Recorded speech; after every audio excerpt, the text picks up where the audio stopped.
Do you feel like Tupac would have been violated for the Vegas fight? Man, I heard the groupie did a whole episode on that. Let me explain to y'all one more time. I done explained it to y'all 110 times, but I'll explain it 111 times. After that incident happened in the hotel in Las Vegas, at the MGM, on September the 6th, 1996, nobody knew that it happened but some security guards that was glad that the fight was broke up. It was gone. So, no, he wouldn't have been violated. He would have been violated once the shooting happened. Yes, but just because of the fight and the fight alone, no. Vegas PD had no idea who the heck Orlando Anderson was, the victim. The only reason they found out who it was because what? Tupac was laying up fighting for his life, and they came to Compton, sent it to Brennan and Ladd and Reggie Sr. detail, because they heard some guys in Compton that they heard about it. And Brennan and Ladd knew Orlando Anderson and identified him. The Compton cops. Do you think if that wouldn't have happened, that shooting would have happened, Vegas PD would have gave a hell about an assault inside of a casino to a person that didn't even want to prosecute? Now, if Orlando would have went and reported it to the police and said, I want to make a report because I got assaulted, then yeah, they went looking for him and found out what happened. He ain't reported it. He ain't told them his name. You stupid motherfuckers, some of y'all, the 10% that I always talk about, was talking about Reggie Sr. is the one that walked him away. Reggie Sr. wasn't nowhere near that. Nobody knew who Orlando Anderson was until they started investigating this because of the shooting that happened 3 to 4 hours later. Stuff escalates when murders and major crimes happen.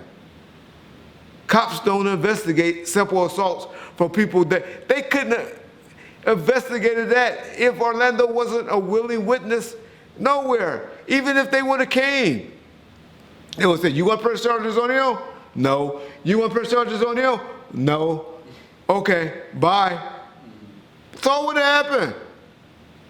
But y'all listen to people that don't know what the fuck they talking about, and they go on YouTube putting out stuff and just talking. Stop giving people the views and use common sense, guys. That wouldn't have happened.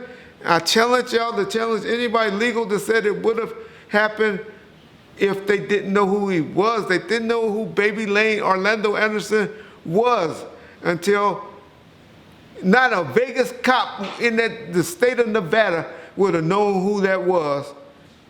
It was only because the Compton cops knew who he was and was able to tell them who it was. And Vegas wouldn't even went to Compton cops and asked them about it if it wasn't for a possible homicide, because it wasn't even a homicide yet, that was going to be going down in their city. Is when Brennan and Ladd told them who that person was. So no, he wouldn't have been violated. Now, if somebody would have called maybe the appeal board or the New York or something like that and said, hey, Tupac Shakur did this and all that, it might have got investigated. It might have. But who can say that happened or would have happened without a victim?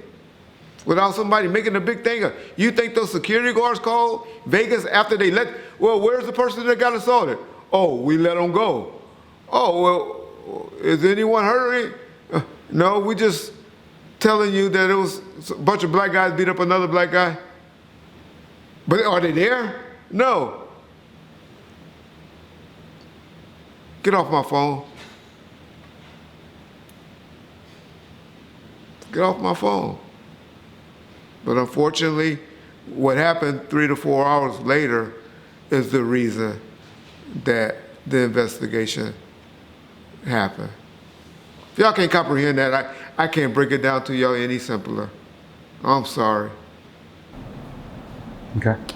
At what point did you realize, and what was your reaction when you found out that you had people that were cooperating with the federal government working? Not people. Kevin Hackett. Let's say his I was name. trying to protect him. Man, I don't protect nobody. Kevin, my boy, but Kevin did what he did. Okay. When did you find out that he was, An informant? Yeah. Shit. I don't know. Probably wasn't no documentaries or stuff. My police chief had always told me, in so many words, because him and my daddy were best friends. Why you got that guy Hackey working for you? Shit, I don't know. Took all the good guys away from me. Pulled all their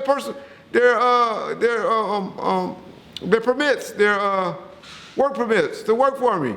You killing me. You need to leave that guy Kevin Hackey alone. He ain't no good. Yeah, I just don't like Hackey. Me and Kevin good. Kevin, my boy. All right. Okay. You'll learn. You hard-headed. Yeah. But we didn't care. Me and Suge always knew that possibility. We had another one. I forgot the Long Beach cop that they snuck in there and had worked for me. I knew something was wrong with that. Nigga never cashed his checks. I forgot I forgot he was getting a check from Death Row. No, he was getting a check from Right Way ADP. And so I knew something was up with that, but he was a Long Beach PD cop. Our whole thing was, Suge was supposed to respect my guys enough. Suge didn't want my guys, he wanted them to be legit and security and do the right thing and keep his stuff, to keep him out of lawsuits. He was having major lawsuits because the guy doing tough, dumb stuff. He couldn't be the one that go and put the hand down and all of that. But if he didn't want cops around, he wouldn't hire cops.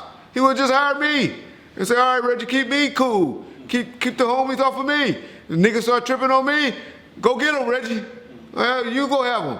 Well, no, he wouldn't have me hiring guys and all of that stuff if he cared about that. He wasn't supposed to be stupid enough to be doing stuff in front of them. As Joe Cool told y'all in the interview, Stu told him, man, those are the real police. If you want to go to jail, do something to them. Because he said he was talking about, I don't kick those niggas' butt. He said, yeah, your ass gonna go to jail too. Is what Joe Cool told us on the interview that Snoop said. But my point to being on all of that was, they wanted that, they respected that, they wouldn't respect you. That's how I don't know. I bet you Tupac lost a lot of respect for him, if it's true. I think he's lying on that when he said Tupac gave him some weed that, gave him some weed to smoke one time that the dog pound they gave him. That's for the book. They would have lost all tone of respect for that if you had those type of guys around you that supposed to be cops and all that. You don't respect no dirty cop. People don't respect dirty cops. They treat you like, man, and let me tell y'all another secret. Cops don't respect snitches. When you become a snitch, they eventually institute. I don't know a snitch yet that they eventually get institutionalized once they were finished, once you couldn't help them anymore. That's a dirty little secret that y'all learn about snitches and informants. But Suge didn't care about that. Suge treated my security with a different type of respect, man. Tell him he called meetings for them, bringing them out to the Malibu house. He done took them to Gladstone's and be like, Reg, get all your guys and we're gonna go eat. It was my birthday. That's when that drunk bitch, Miss Chalet, tried to bring a cake to me and almost fell on me, and I had to throw it back on her once I realized she was loaded. Gave me, it wasn't a birthday party. I ain't gonna say it was a birthday party, but it was my birthday, and I bring a cake and took them all to Gladstone's. Yeah. And we ate at a Gladstone. I mean, he gave Frank some rims. So he said, oh, you got a nice car? He said, I got some rims, because I just switched mine out at, on that Fuchsia bin that he had. I just switched it out. go up to All Stars and tell Ruben, I say, give you the rims. They look good on your car. That's how they looked at the security, as respect. But we didn't care if they were snitches. Like he was asking them, oh, carry some drugs across. Wasn't there? It was, if that ever happened at Death Row or guys or anything, I'd never seen it. But they didn't need to. I remember I asked David Kenner that one time.